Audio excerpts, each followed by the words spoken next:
By taking our sense of sight far beyond the realm of our forebears' imagination, these wonderful instruments, the telescopes, open the way to a deeper and more perfect understanding of nature.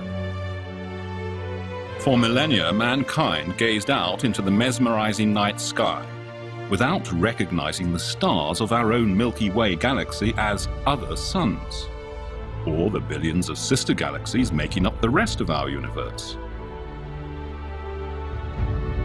Or that we are merely punctuation in the universe's 13.7 billion year-long story.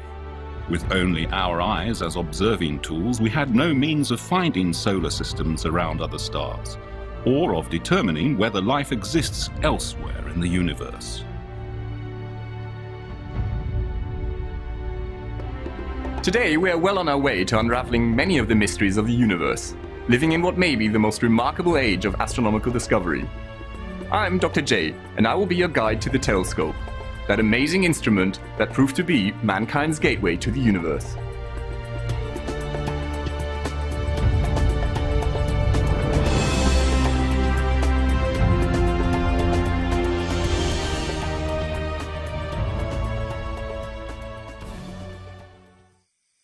Four centuries ago, in 1609, a man walked out into the fields near his home.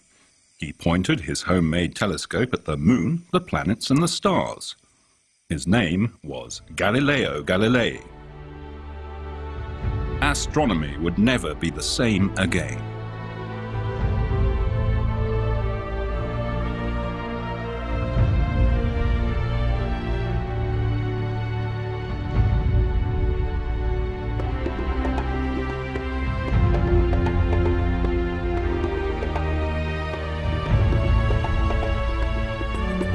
Today, 400 years after Galileo first pointed a telescope to the skies, astronomers use giant mirrors on remote mountaintops to survey the heavens.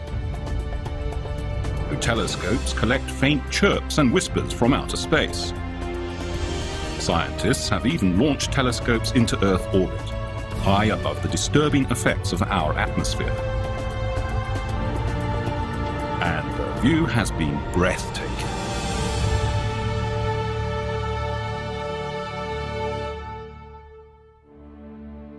However, Galileo did not in fact invent the telescope. That credit goes to Hans Lippershey, a slightly obscure Dutch-German spectacle maker. But Hans Lippershey never used this telescope to look at the stars. Instead, he thought his new invention would mainly benefit seafarers and soldiers.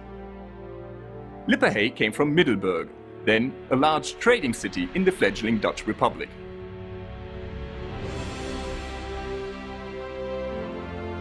In 1608, Lippershey found that when viewing a distant object through a convex and a concave lens, the object would be magnified if the two lenses were placed at just the right distance from one another. The telescope was born.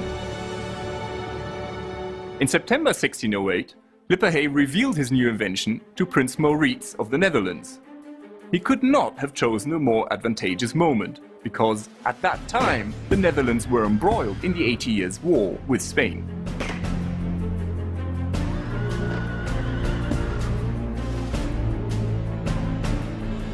The new spyglass could magnify objects, and so it could reveal enemy ships and troops that were too distant to be seen by the unaided eye.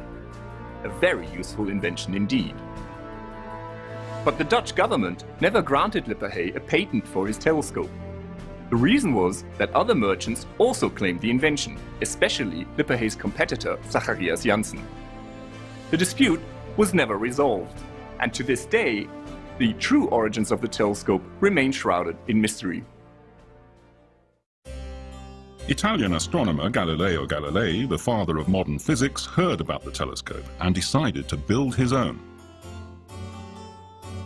About 10 months ago, a report reached my ears that a certain Fleming had constructed a spyglass by means of which visible objects, though very distant from the eye of the observer, were distinctly seen as if nearby.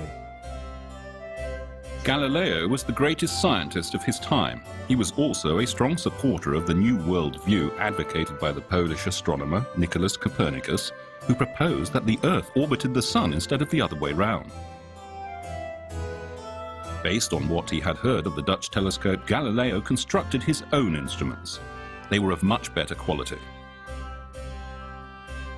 Finally, sparing neither labor nor expenses, I succeeded in constructing for myself so excellent an instrument that objects seen by means of it appeared nearly 1,000 times larger than when regarded with our natural vision.